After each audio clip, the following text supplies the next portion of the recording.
नमस्कार दोस्तों, हमने कई बार कर्म बड़ा या भाग्य इसके बारे में तो जरूर सुना है, परंतु इसके साथ ही एक और प्रश्न उठता है जो हमारे दिमाग में अक्सर घूमता रहता है।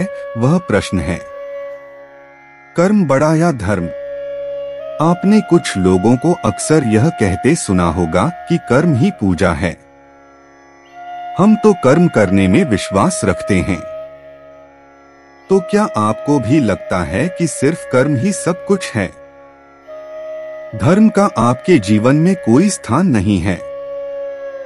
तो चलिए एक कहानी के माध्यम से जानते हैं कर्म बड़ा या धर्म। एक समय की बात है, धर्म और कर्म आपस में लड़ने लगे कि हम दोनों में बड़ा कौन है। तब वह लड़ते हुए न्याय मांगने के लिए राजा विक्रमादित्य के पास पहुंचे। उस समय राजा विक्रमादित्य जैसा सही न्याय कोई और नहीं कर सकता था। उनके न्याय की प्रसिद्धि चारों तरफ फैली हुई थी। राजा विक्रमादित्य ने जब कर्म व धर्म को अपनी राज्यसभा में देखा तो उनका अभिवादन कर आने का कारण पूछा। तब कर्म व धर्म ने कहा, हम आपके राज दरबार में न्याय मांगने के लिए आए हैं। हम जानना चाहते हैं कि हम दोनों में से बड़ा व श्रेष्ठ कौन है।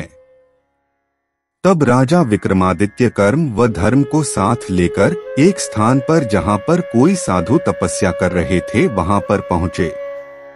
उन्हीं साधु का कोई शिष्य उनके पास दर्शन हेतु जा रहा था। तब विक्रमादित्य ने धर्म को अपने पास रोककर कर्म को अकेले उस शिष्य के पास जाने के लिए कहा। कर्म उस शिष्य के साथ चला गया। जब वह साधु के दर्शन हेतु उस स्थान पर पहुंचे तो उन्होंने देखा कि साधु तो तपस्या में लीन है। तब वह उस साधु को जगाने का प्रयास करने लगे। अनेक कोशिशों के बाद भी साधु जब तपस्या से नहीं उठे तो शिष्य ने अपने पास ही रखी लकड़ी को उठाकर उस साधु पर प्रहार कर दिया। इस पर साधु ने क्रोधित होकर उस शिष्य को श्राप दे दिया। कर्म ने सारा वृत्तांत आकर राजा विक्रमादित्य को सुनाया। तब राजा विक्रमादित्य ने धर्म को अकेले उस शिष्य के साथ जाने के लिए कहा। जब धर्म उस शिष्य के साथ गया तो शिष्य को अपनी गलती का एहसास हुआ और वह पुनः साधु से मिलने गया और साधु से माफी मांगने लगा। तब साधु को भी शिष्य पर दया आ गई। तब उस साधु ने कहा कि मैं श्राप तो वापस नहीं ले सकता, किंतु इससे बाहर निकलने का मार्ग बता सकता हूँ।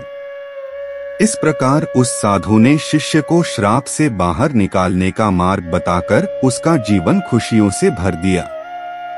जब धर्म पुनः विक्रमादित्य के पास आया तब राजा विक्रमादित्य, धर्म व कर्म तीनों मिलकर राजा के दरबार में गए, जहां पर विक्रमादित्य ने अपना फैसला सुनाया।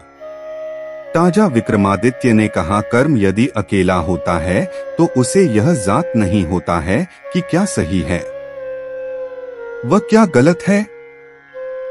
धर्म के साथ होने पर ही यह फैसला किया जा सकता है कि हम जो कर्म कर रहे हैं वह हमारे लिए, समाज के लिए व देश के लिए सही है या नहीं।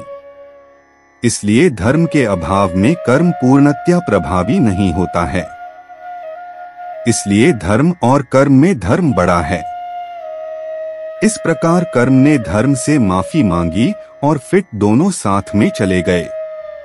यह जानकारी आपको कैसी लगी हमें कमेंट बॉक्स में लिखकर जरूर बताइए। चैनल को सब्सक्राइब करें, वीडियो को शेयर करें, क्योंकि हिंदू धर्म ज्ञान का प्रसार करना आपका धर्म है। तब तक के लिए जय श्री राम।